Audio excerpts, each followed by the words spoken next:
ಇನ್ನು ಗದಗ ಜಿಲ್ಲೆಯಲ್ಲಿ ಹಲವೆಡೆ ಭಾರಿ ಮಳೆ, ಜನಜೀವನ ಅಸ್ತವ್ಯಸ್ತ. ಭಾರಿ ಮಳೆಗೆ ತುಂಬಿ ಹರಿಯುತ್ತಿರುವಂತಹ ಜಕ್ಕಲಿ ಗ್ರಾಮದ ಹಳ್ಳ. ಗದಗ ಜಿಲ್ಲೆಯ ರೋಣ ತಾಲೂಕಿನ ಜಕ್ಕಲಿ ಗ್ರಾಮದಲ್ಲಿ ಸೇತುವೆ ಮೇಲ್ಭಾಗದಲ್ಲಿ ನೀರು ಹರಿತಾ ಇರೋದ್ರಿಂದ ಸಂಚಾರ ಬಂದ್ ಆಗಿದೆ. ವಾಹನ ಸವಾರರು, ಶಾಲಾ ಕಾಲೇಜಿಗೆ ಹೋಗುವ ವಿದ್ಯಾರ್ಥಿಗಳು ಪರದಾಡ್ತಾ ಇದ್ದಾರೆ. ಬಸ್ ಸಂಚಾರ ಸ್ಥಗಿತದಿಂದ ಪರದಾಡ್ತಾ ಇರುವಂತಹ ಜಕ್ಕಲಿ ಗ್ರಾಮಸ್ಥರು. ಅಧಿಕಾರಿಗಳ ಬೇಜವಾಬ್ದಾರಿ ನಡೆಗೆ ಆಕ್ರೋಶಗೊಂಡಿದ್ದಾರೆ ಸ್ಥಳೀಯರು. ನೋಡಿ, ಗದಗ ಜಿಲ್ಲೆಯ ಹಲವೆಡೆ ಭಾರಿ ಮಳೆ ಆಗ್ತಾ ಇರೋದ್ರಿಂದ ಜನ ಅಸ್ತವ್ಯಸ್ತವಾಗ್ತಾ ಇದ್ದಾರೆ. ಬಿಕಾಸ್ ಅಲ್ಲಿ ದೊಡ್ಡ ದೊಡ್ಡ ಮರಗಳು ಧರೆಗೆ ಉರುಳ್ತಾ ಇರೋದು, ಒಣಗಿರೋ ಮರಗಳು ಬೀಳ್ತಾ ಇರೋದು. ಹೀಗಿರುವಾಗ ಜನರ ಜೀವನ ಒಂದು ಮಾರ್ಗ ಅಂತ ಅವ್ರಿಗೆ ಇರುತ್ತೆ. ಅದು ಬಿಟ್ರೆ ಹಳ್ಳಿಗಳ ಕಡೆ ಒಂದೇ ಮಾರ್ಗ ಇರುತ್ತೆ, 1000 ಮಾರ್ಗಗಳಂತೂ ಇರೋದಕ್ಕೆ ಸಾಧ್ಯವೇ ಇಲ್ಲ. ಸಿಟಿಗಳಲ್ಲಾದ್ರೆ ಹಾಗೆ ಹೇಗೆ ನುಗ್ಗಿಸ್ಕೊಂಡು ಹೋಗ್ಬಿಡ್ಬೋದು. ಆದ್ರೆ ಇಲ್ಲಿ ಇಷ್ಟರ ಮಟ್ಟಿಗೆ ಧರೆಗೆ ಉರುಳಿದ್ರು ಕೂಡ ಅವನ ದುರಸ್ತಿ ಕಾರ್ಯ ಮಾಡೋದಕ್ಕೆ ಅಥವಾ ಅವನ ತೆರವುಗೊಳಿಸುವಂತ ಕಾರ್ಯವನ್ನ ಅಧಿಕಾರಿಗಳು ಮಾಡ್ತಾ ಇಲ್ಲ.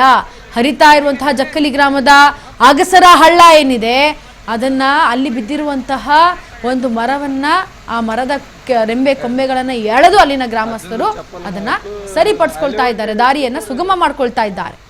ಆದ್ರೆ ಅಧಿಕಾರಿಗಳು ಡೋಂಟ್ ಕೇರ್ ಅಂತಿದ್ದಾರೆ.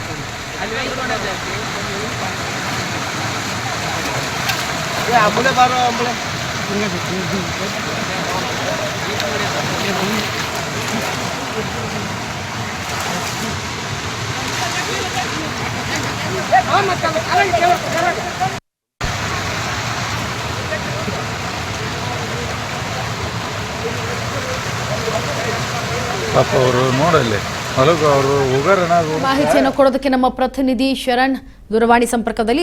ಶರಣ್, ಈಗ ಈ ರೀತಿಯಾಗಿ ಹಳ್ಳದಲ್ಲಿ ಬರ್ತಾ ಇರುವಂತಹ ನೀರು, ಹರಿತಾ ಇರುವಂತಹ ನೀರು, ಇಲ್ಲಿ ನೋಡಿದ್ರೆ ಬೃಹತ್ ಆಕಾರದ ಮರ ಬಿದ್ದಿದೆ.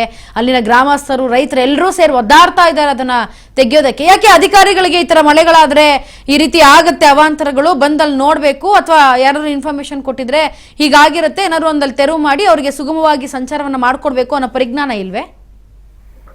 ಹೌದು ಇಂಚರ, ಈಗಾಗಲೇ ಗದಗ ಜಿಲ್ಲೆಯಾದ್ಯಂತ ಬಿರುಗಾಳಿ ಸಹಿತ ಭಾರಿ ಮಳೆಯಾಗಿದ್ದು ಇದೀಗ ಅವಾಂತರವನ್ನೇ ಸೃಷ್ಟಿ ಮಾಡಿದೆ. ಇದೀಗಾಗಲೇ ಗದಗ ಜಿಲ್ಲೆಯಾದ್ಯಂತ 100 ಮರಗಳು ಬಿದ್ದಿವೆ, ಜೊತೆಗೆ ಮನೆಗಳ ತಗಡಿನ ಶೆಡ್ಗಳು ಕೂಡ ಹಾರಿ ಹೋಗಿವೆ. ನಿನ್ನೆ ಸುರಿದಂತಹ ಭಾರಿ ಮಳೆಗೆ ಗದಗ ಜಿಲ್ಲೆಯ ರೋಣ ತಾಲೂಕಿನ ಜಕ್ಕಲಿ ಗ್ರಾಮದಲ್ಲಿ ಅಕ್ಷರಶಃ ಜಲ ಅವಾಂತರವನ್ನೇ ಸೃಷ್ಟಿ ಮಾಡಿದೆ ಅಂತಾನೆ ಹೇಳ್ಬೋದು. ಜಕ್ಕಲಿ ಗ್ರಾಮದ ಬಳಿಯ ಏನು ಅಗಸರ ಹಳ್ಳ ಇದೆ, ಅಗಸರ ಹಳ್ಳದಲ್ಲಿ ಅಲ್ಲಿ ಹೊಲದಿಂದ ನೀರು ತುಂಬಿ ಹರಿದು ಬಂದು ಸೇತುವೆ ಮೇಲ್ಛಾವಣಿ ಸೇತುವೆ ಮೇಲೆ ನೀರು ಹರಿದ ಕಾರಣದಿಂದಾಗಿ ಇದೀಗ ಸಂಚಾರ ಬಂದ್ ಆಗಿರುವಂತಹದ್ದು. ರೈತರು, ವಾಹನ ಸವಾರರು ಹಾಗೂ ಶಾಲಾ ಕಾಲೇಜಿಗೆ ಹೋಗ್ತಕ್ಕಂತ ವಿದ್ಯಾರ್ಥಿಗಳು ಇದರಿಂದಾಗಿ ಪರದಾಟವನ್ನ ಅನುಭವಿಸಿದ್ದಾರೆ. ಟೋಟಲಿ ಏನಂತಂದ್ರೆ ಆ ಸೇತುವೆ ಸಂಪೂರ್ಣ ಜಲಾವೃತವಾಗಿರುವ ಕಾರಣದಿಂದಾಗಿ ಇದೀಗ ಸಂಚಾರ ಸಂಪೂರ್ಣ ಅಲ್ಲಿ ಸ್ತಬ್ಧವಾಗಿದ್ದು ಯಾವುದೇ ಸಂಚಾರ ಆಗ್ತಾ ಇಲ್ಲ. ಇದರಿಂದಾಗಿ ಜನರು ಕೂಡ ಪರದಾಡುವಂತಹ ಪರಿಸ್ಥಿತಿ ನಿರ್ಮಾಣವಾಗಿದೆ.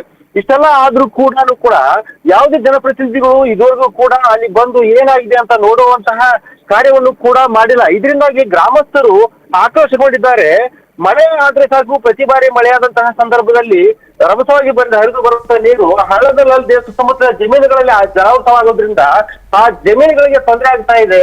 ನಾವು ಬಿಡ್ಲಿಕ್ಕಾಗಲ್ಲ, ಬೆಳಿಲಿಕ್ಕಾಗಲ್ಲ. ಬೆಳೆದಂತಹ ಸಂದರ್ಭದಲ್ಲೂ ಕೂಡ ಈಗ ಮಳೆ ಆದ್ರೆ ಬೆಳೆ ಕೂಡ ನೀರಲ್ಲಿ ಹಾನಿಯಾಗಿ ಹೋಗ್ತಾ ಇದೆ. ಆದ್ರಿಂದಾಗಿ ಅಧಿಕಾರಿಗಳು ಶೀಘ್ರವಾಗಿ ಆ ಹಳ್ಳವನ್ನ ಒತ್ತುವರಿಯನ್ನು ತೆರವುಗೊಳಿಸಬೇಕು. ಜೊತೆಗೆ ಅಲ್ಲಿ ಬೆಳೆದಂತಹ ಮುಳ್ಳುಕಂಟಿಗಳನ್ನ ಕೂಡ ಅಲ್ಲಿಂದ ತೆಗೆಸಿದ್ರೆ ಸರಾಗವಾಗಿ ನೀರು ಹರಿಯುತ್ತೆ, ನಮ್ಗೆ ಹೊಲಗಳಿಗೆ ಕೂಡ ನೀರು ನುಗ್ಗಲ್ಲ ಅನ್ನೋದು ಅಲ್ಲಿನ ರೈತರ ಅಭಿಪ್ರಾಯವಾಗಿದೆ.